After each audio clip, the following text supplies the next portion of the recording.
Portrait of a Lady on Fire is a movie about looking. It's also a movie about a 18th century French painter named Marianne, who's been hired to paint a portrait of a woman named Eloise on a remote island in Brittany. The painting is meant to be sort of a Tinder profile picture for a man in Milan who wants to marry Eloise but doesn't know what she looks like. Only Eloise doesn't want to be married. And so for a time, Marianne is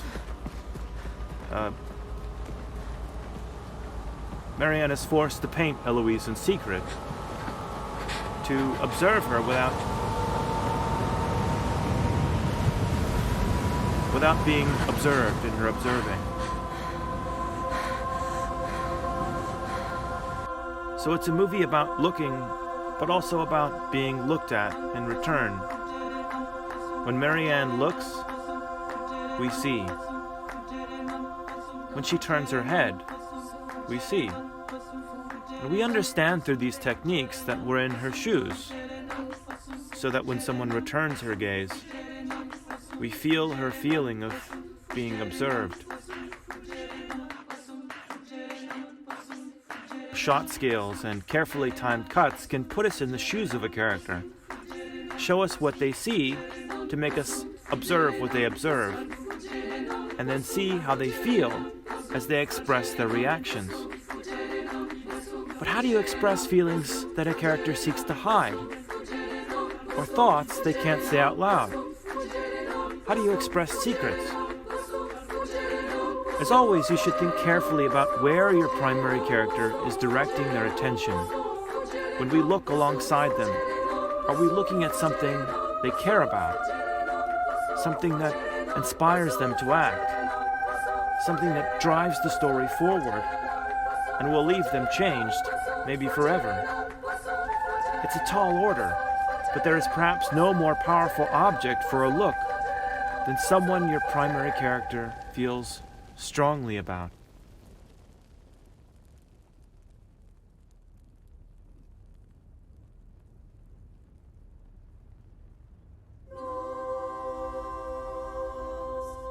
Overcome by her feelings for Eloise, Marianne soon reveals her purpose on the island.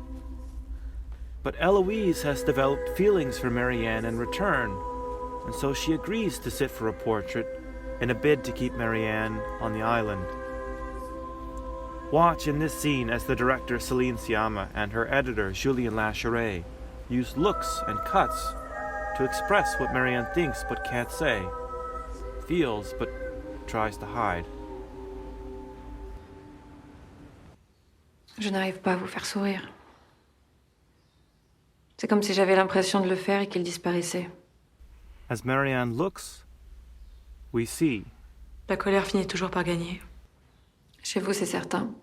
We're farther from Eloise, closer to Marianne. Marianne is our eyes and ears, but she also has the power. Et quand vous êtes agacé, vous ne sciez pas. Vous savez tout. Pardonnez-moi, je n'aimerais pas être à votre place. Mais nous sommes à la même place. Exactement à la même place. And yet, Venez ici. something has changed. Venez. We no longer see what Marianne sees. We become a part of what she has observed, alongside her. Approchez-vous. Eloise commands now. Quand vous perdez le contrôle, vous haussez les sourcils. But how do we know what Marianne feels? It's all in a look. Et quand vous êtes troublé, vous respirez par la bouche.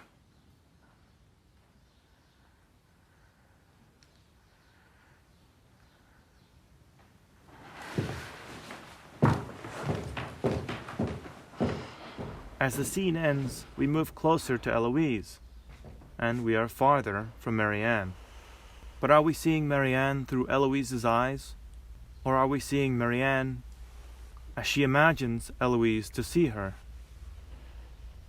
Has Marianne become a part of what she's observed?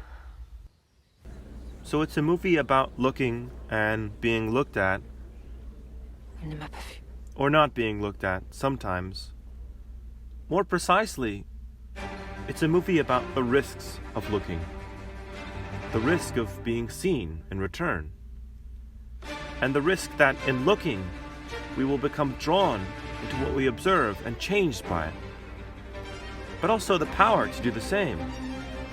To observe, and through a pattern of observation, a habit of looking, through a series of shots and cuts and slow zooms, establishing a clear sense of perspective and a clear object for a character's attention, to see into the very heart of what we observe and find there a new piece of ourselves looking back. More than most films, Portrait of a Lady on Fire challenges you to look and keep looking, no matter the risks. How long and how carefully will you look? How much of yourself will you allow to become a part of what you observe?